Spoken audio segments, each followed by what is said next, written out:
वन्दे तु संवसिद्धे धुवममलमणोगमं गतिं पत्ते वोच्छामि समय पाहुड मिणमो सुध केवली भड़िदम।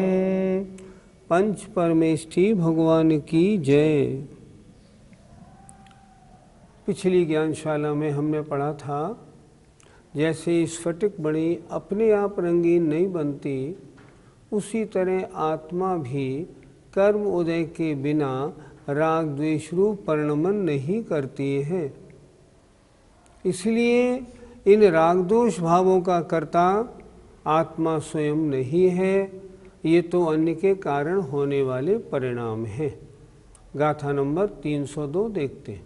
णविराग दोष मोहम णविराग दोष मोहम कुवदिणानि कषाय भावं वा कुवदिणानि कषाय भावं वा स्वयमपणोलसोतेन स्वयमपणोलसोतेन स्वयमपणोलसोतेन स्वयमपणोलसोतेन कार्गोतेसि भावाणम् कार्गोतेसि भावाणम्। बोलो। रविराग दोष मोहम कुवदिणानि कषाय भावं वा स्वयमपणोलसोतेन कार्गोतेसि भावाणम्।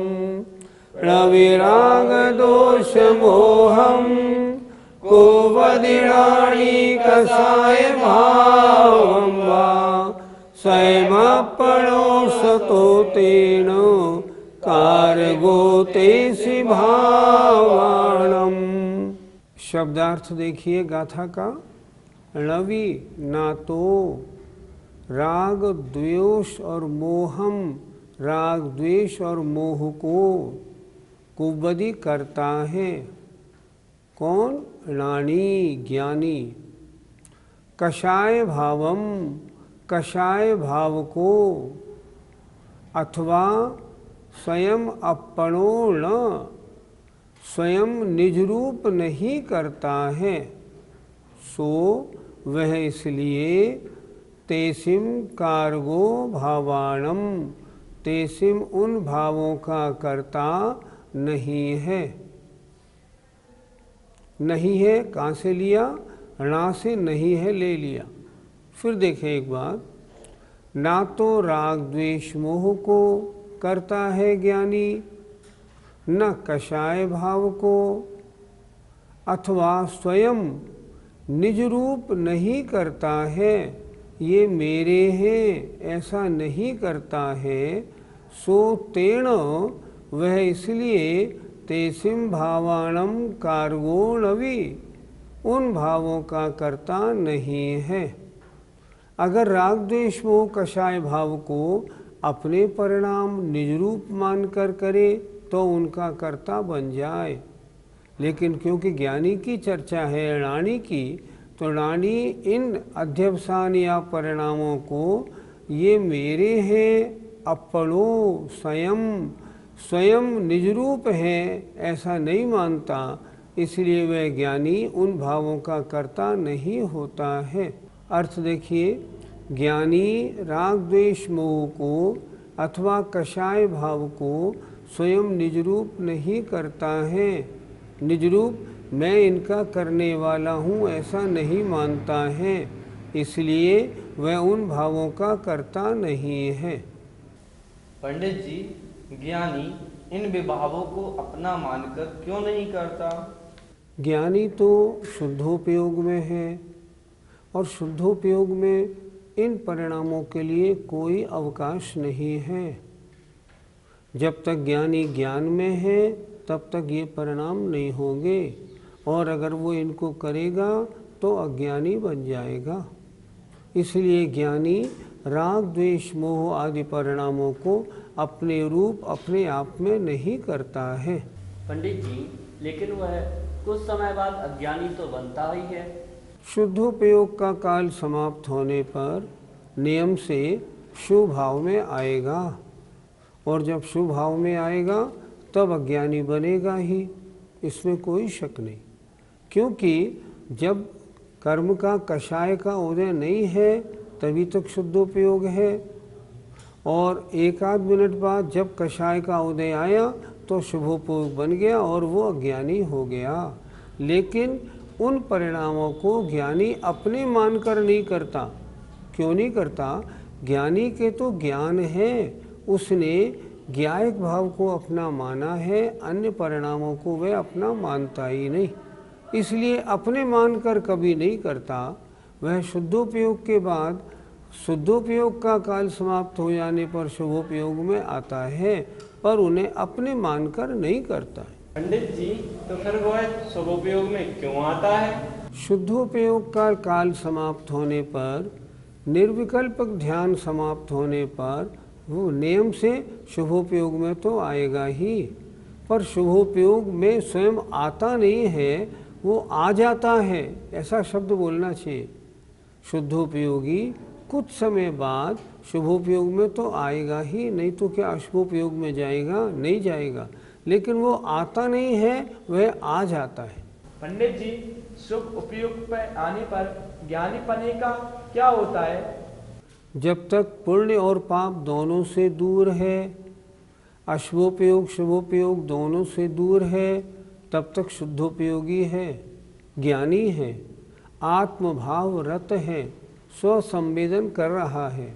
और जब वह शुभोपयोग में आ जाता है तब वह अज्ञानी में आता है। यह समय सार जी की व्याख्या है।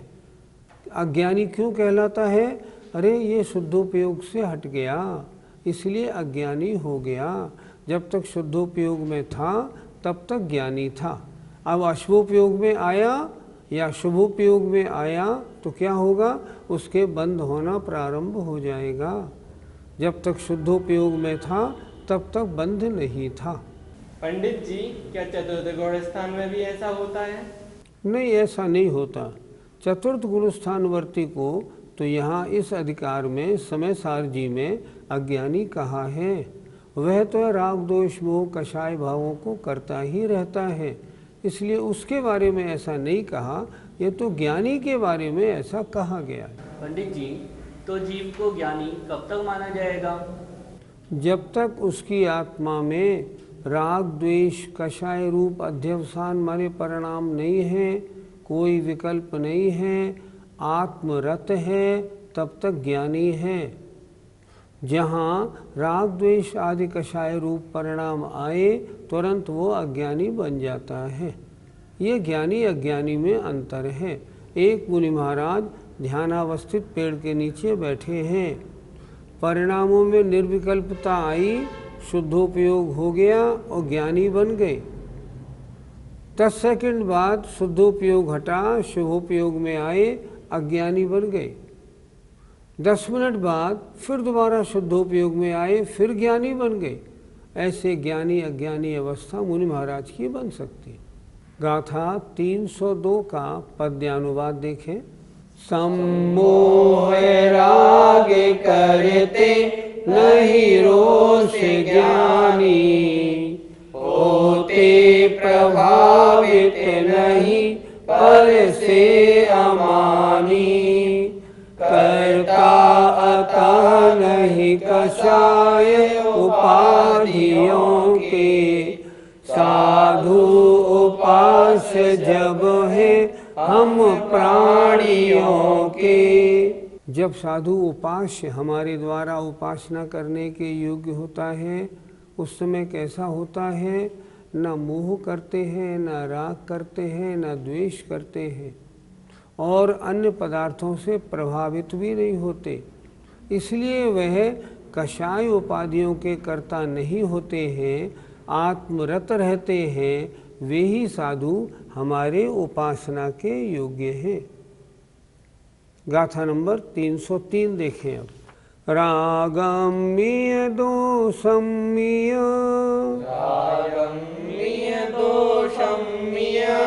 कषायकं मे शुचेव जे भावा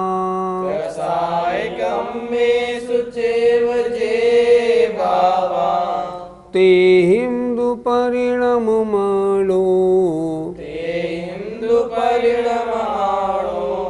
ते हिंदुपरिणममाणो।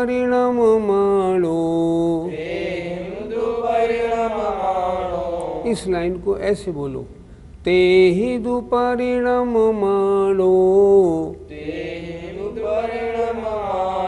हिम नहीं बोलो, ते हिंदुपरिणममाणो।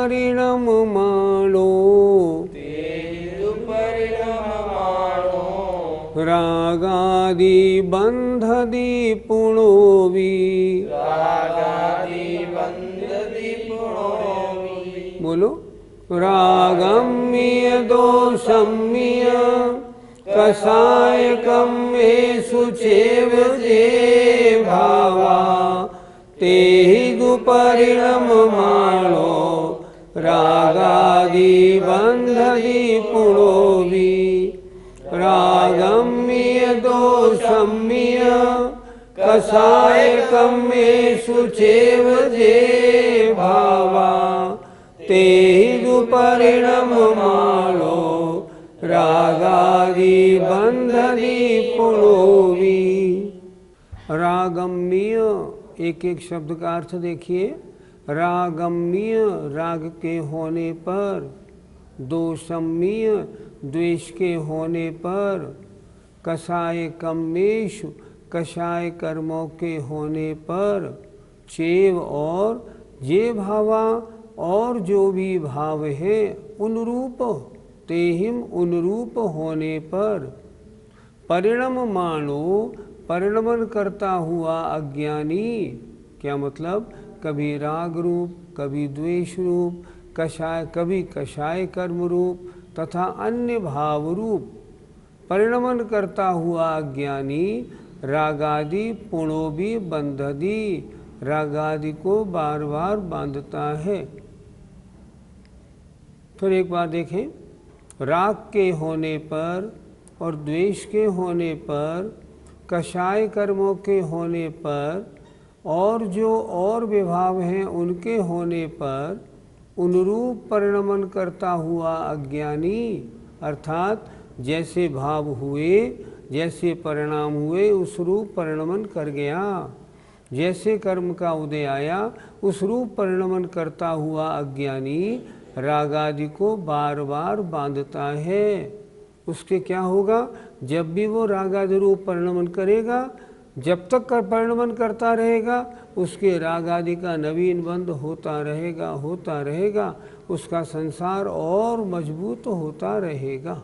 अर्थ देखिए, राग के होने पर, द्वेष के होने पर और कषाय कर्मों के होने पर जो भाव होते हैं उन रूप परिणमन करता हुआ अज्ञानी राग आदि को बार बार बांधता है। पंडित जी, ज्ञानी स्वभाव से च्युत क्यों हो जाता है? जब भी वो तो अपने ज्ञान रूप परिणाम बनाए रखता है, लेकिन जब भी कषाय आदि का राग द्वेष मोह का उदय आ जाता है तब वह कदाचित उन रूप परिणमन कर जाता है।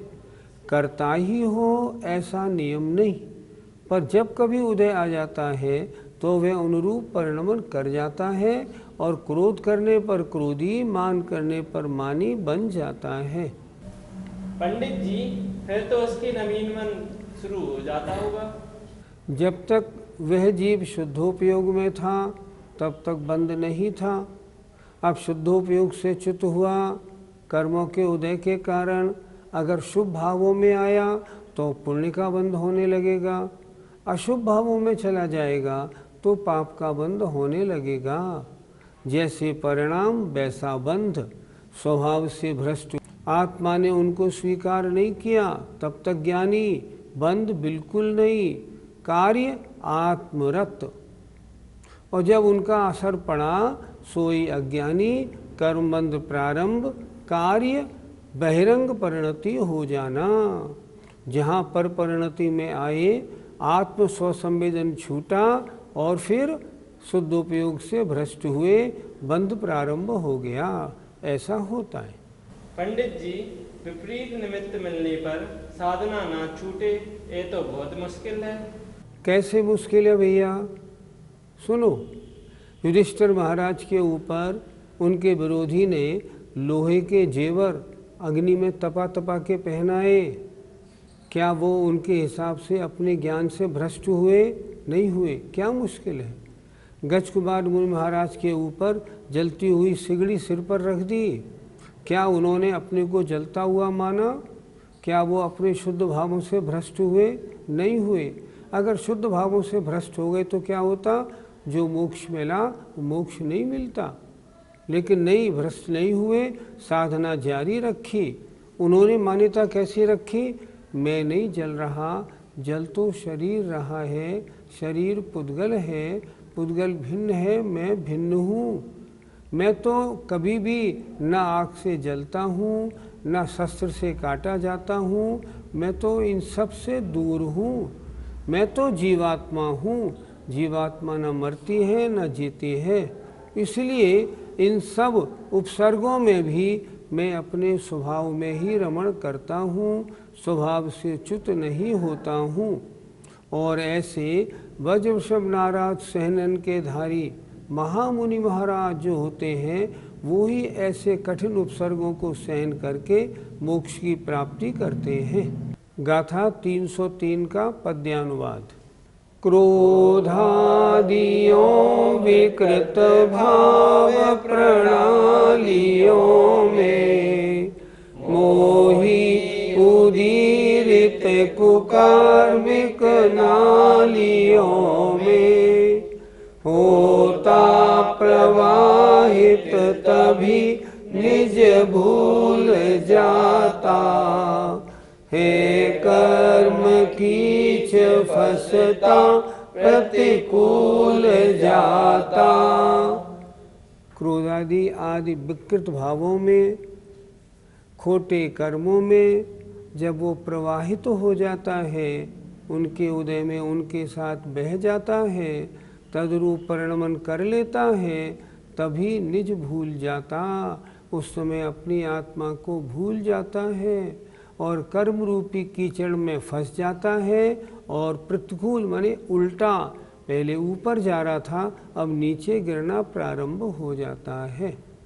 जय जिनेंद्र।